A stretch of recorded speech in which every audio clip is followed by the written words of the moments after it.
Наместо завршница на скандалот со непотизмот, нов бран вработувања. Претениците од владеачкото мнозинство предничат со вработувањата на своји блиски роднини кои се скрасиле во администрација, обвинуваат од опозицијата.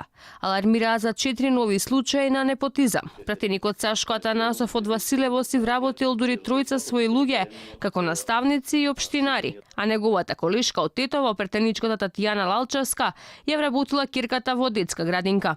И пратеникот Сашко Атанасов од Василево не останал покус во однос на своите колеги. Откако е пратеник, си ги вработил своите блиски проточеди Ѓорѓе Иванов, како наставник по англиски во основното училиште Гоце Делчев, и Зоран Атанасов, исто така како наставник по физичко во истото училиште Гоце Делчев. Тата е која ако не неговата кума, која што пратеникот ја вработил во општината во Василево. Не заостанува и неговата колешка од Тетово Татјана Лалчевска, која што е пратеник од редовите на СДСМ. Таа, замислете, ја вработила својата ќерка во детската градинка Младост. Од власта пак уверуваа дека почнала борбата со непотизмот, ама наместо оставки во своите редови, бараат повлекување на административците вработени за време на претходната власт. Молчат оние што ја преполнија администрацијата со партиски и роднински кадри. Ние бараме и наоѓаме решенија за партиската администрација по мерит систем. Не се сите исти. Тие создадоа роднински чворови. Цели списоци, илјадници нивни најблиски роднини се вработија на државна сметка.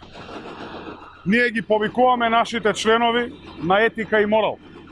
И веќе имаме повлекување од работните места.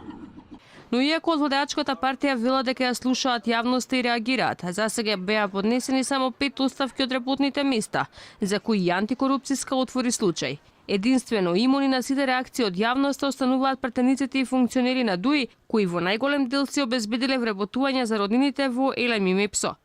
Антикорупционерите со полни раце работа треба да утврдат дали постои конфликт на интереси во сите овие вработувања. Оттаму за Алфа брифираа дека се уште немаат добиено никакви документи од институциите за 18 предмети кои веќе ги отворија. Најавуваат дека неделава ќе имаат нова седница, но не се исклучува можноста да бидат отворени и нови случаи по објавувањето на дополнителните роднински вработувања периодов. Но децидни се дека оставките на блиските роднини на функционерите и претениците нема да ги затворат отворените истраги за нивното вработување.